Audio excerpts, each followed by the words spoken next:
கதையோட ஸ்டார்ட்டிங்லயே ஃபோர்ஸ் பண்ணி ஹீரோயினுக்கு பிடிக்காத ஒருத்தர கல்யாணம் பண்ணி வச்சிருப்பாங்க. அந்த மனுஷனுக்கு ஹீரோயின் மேல லவ்வே இல்ல. அதனால என்ன முடிவு பண்ணிருக்காருன்னா 5 குழந்தைங்க ஒரே பிரசவத்துல பிறந்திருக்குமா. பிடிக்காத ஹீரோயினையும் புள்ளைங்க எல்லாத்தையும் போட்டு தள்ளான்னு புருஷன் போட்ட பிளான அலாட்டு போக்குல விளாட்டா கேட்டவங்க இது மேல உன்னை சும்மா விட மாட்டேன்னு கத்தி எடுத்து காட்டுன்னு காட்டிட்டு ஜெயிலுக்கு போயிடுறாங்க.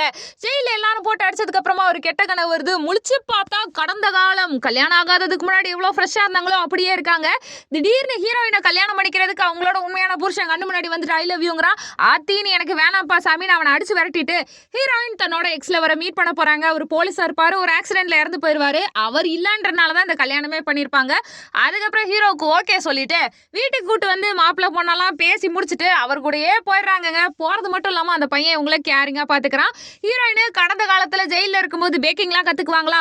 சோ கத்துக்கிட்ட மொத்த வித்தையும் இறக்கி ஒரு நடமாடும் பெட்டிக்கடை மாதிரி போட்டு கேக்குன்னு வியாபாரம் பண்ணிட்டு இருக்காங்க. ஃபர்ஸ்ட் ஒரு பொண்ணு வாங்குது, நிறைய கூட்டத்தை கூட்டிட்டு வருது. ஹீரோயின் கையில பெரிய லாபம்.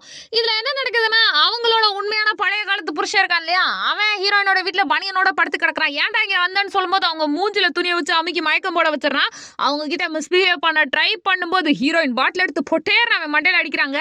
அந்த இடத்துல அவன் மர்கையாவாயிரான். அடுத்து என்ன நடக்கணும்னு தெரிஞ்சுக்க டிஸ்கிரிப்ஷன்ல இருக்க லிங்கை கிளிக் பண்ணி ஃபுல்லா வீடியோவை பாருங்க.